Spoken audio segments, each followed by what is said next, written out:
সরকারের প্রতি একটাই কথা, অতি দ্রুত নতুন পুলিশ নিয়োগ করেন। বাংলাদেশের জনগণের প্রতি সর্বশেষ অনুরোধ, এটি সকল বাংলাদেশের জনগণের প্রতি, এই জুলাই এই বাংলাদেশের স্বাধীনতার সার্বভৌমত্ব আমরা কোনো একক রাজনৈতিক দলের কাছে ছেড়ে দেই নাই। আপনারা একটা তুমুল আন্দোলনে নামেন, যেই আন্দোলনের প্রধান উদ্দেশ্য হবে জুলাইয়ের ঘোষণাপত্র।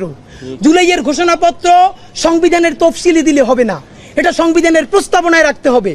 এইটা প্রস্তাবনায় রাখলেই কেবল নতুন বাংলাদেশের সূচনা যে হয়েছে এইটা আনুষ্ঠানিকভাবে শুরু হবে। নাম্বার 2, নতুন রাষ্ট্র বিনির্মাণ কিসের আলোকে হবে? জুলাই সনদ ঘোষণা করতে হবে।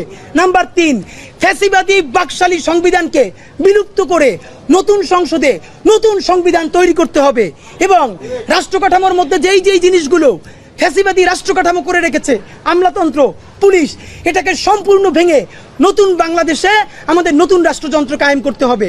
এই জন্য যে কোনো দলে হোক, ব্যানারে হোক, সেটা যে কোনো নামে হোক, সারা বাংলাদেশের জুলাই যোদ্ধারা, ইনসাফের বাংলাদেশের মানুষেরা আপনারা একতাবদ্ধ হন।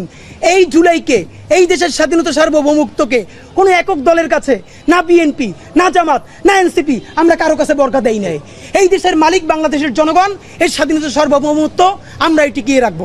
বাংলাদেশ জিন্দাবাদ, ইনকিলাব জিন্দাবাদ।